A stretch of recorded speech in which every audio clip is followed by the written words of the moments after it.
كان صوته زي النسمة يدخل القلب من غير استئذان.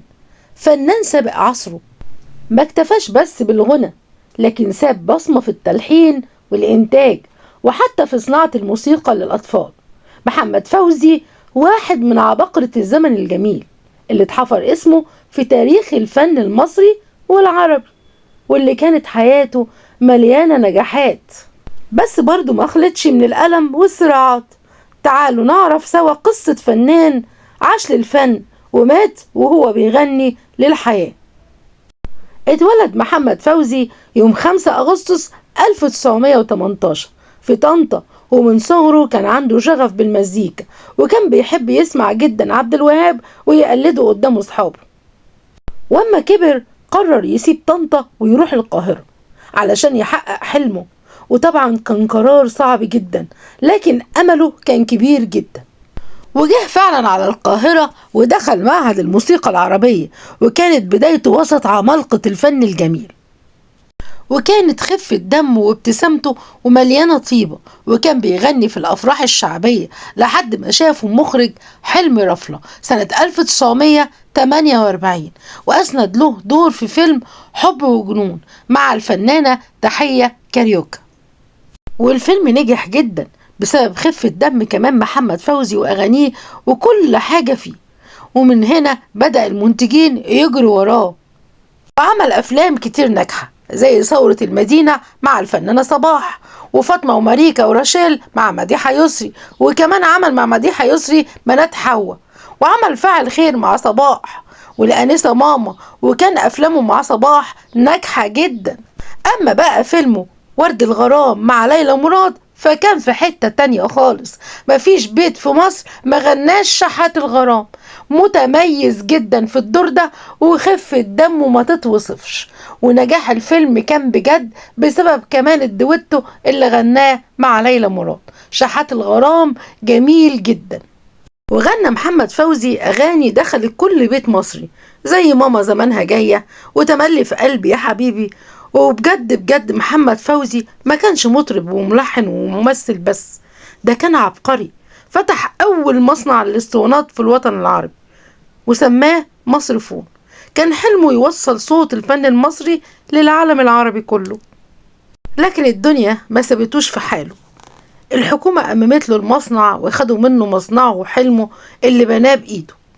والفنانة هدى سلطان هي الأخت الصغرى لمحمد فوزي، لكن محمد فوزي لما عرف ميولها إنها عايزة تغني وتمثل رفض جدا وبشدة، وأي منتج كان بيرشحها كان بيروح له ويقول له بلاش الموضوع ده لأن أنا مش حابب إنها ولا تمثل ولا تغني. ولما جه لحلمي رفلة وقال له حاول تقنع بعض المنتجين إن هم يخلوا هدى ما تمثلش ولا تغني، قال له إن ما جابهاش المنتج ده هيجيبها غيرها، دي بنت حلوة وصوتها حلو. وفعلا قدرت تقنع أخوها محمد فوزي إنها بتغني حلو وسابها بعد كده. وعلشان يثبت لها ان هو مقتنع بصوتها عمل لها اغنية عمري ما دقت الحب غير لما حبيتك، كلمات مأمون الشناوي وتلحين محمد فوزي، والاغنية نجحت جدا وكسرت الدنيا. لكن رغم ان هم اخوات لكن هم ما مثلوش مع بعض خالص. ومحمد فوزي بجد كان فنان متميز في كل حاجة، وكان بيحب الفن جدا جدا، لكنه مرض بمرض خطير بدأ بياكل بعضمه واحدة واحدة، ومع كل علمه ده كان ساكت ومبتسم دايما للحياة. وقبل ما يموت كان سايب رسالة وقايل أنا لا أخاف الموت، ولكن يحزنني أن أموت قبل أن أطمئن على أولادي وأشعر أني قدمت شيئا للفن. وبعدها رحل عنا يوم 20 أكتوبر 1966 عن عمر 48 سنة، يعني مات يعتبر وهو شاب لسه. لكنه لما رحل عنا ساب لنا بصمات كتيرة جدا، أفلامه أغانيه عمرها ما هتموت أبدا. أما عن حياة فناننا الشخصية فهو اتجوز 3 مرات. أول سيدة اتجوزها محمد فوزي هي هداية عبد المحسن يوسف، اتجوزها سنة 1943 لما انتقل من غرفة فوق السطوح لشارع التوفيقية أمام معهد الموسيقى في شقة بالدور الأرضي. وكان جاره عبد المحسن أول مرة كان يجي اسكندرية وكان خايف من رومل، وكان معاه 3 بنات. وجاره عبد المحسن كان عنده 3 بنات. اختار محمد فوزي منهم بنته الوسطانية هداية، كان عندها 16 سنة وهو كان عنده 25 سنة. اتجوزها وأنجبت له 3 أبناء، أولهم محمد نبيل وده اسمه مركب. اتخرج من كلية هندسة والتحق بالقوات المسلحة ومات سنة 2009. والتاني سمير وده كان رجل أعمال ومات في هولندا. أما التالت والدكتور منير وهو أستاذ بكلية الطب جامعة عين شمس وعنده 7 أبناء. ما بيؤمنش خالص بتنظيم الأسرة وما زال على قيد الحياة. وبعد 6 سنوات طلق محمد فوزي السيدة هداية، ولكن كان بيذكرها بكل خير وكان بيطمن على أولاده على طول وكان محب ليهم جدا جدا. وجمعوا بالفنانة مديحة يسري فيلم قبلة في لبنان سنة 1945. والفيلم ده كان فيه قبلة ما قدرش ينساها خالص محمد فوزي وشعللت جوه قلبه حب مديحة يسري. ومن هنا بدأت العلاقة والرباط المقدس ما بينهم واتجوزوا سنة 1949 وأنجب منها بنت وفاء، وماتت بعد ما راحوا سويسرا علشان يعالجوها لكنها توفت وهي رضيعة. وأنجبت منه ولد تاني عمر، ولما كان بطل في الكاراتيه وكان عمره 18 سنة مديحة يسري جابت له عربية علشان تفرحه، لكنه عمل بها حادثة كبيرة ومات وهو شاب. أما الزوجة الثالثة هي فاتنة المعادي كريمة اللي اتجوزها سنة 1958 وكانت بتحبه جدا جدا. وكريمة أو فاتنة المعادي كانت مطلقة وكان عندها 3 أطفال، وأما اتجوزت من محمد فوزي جوزها أخد أولادها منها.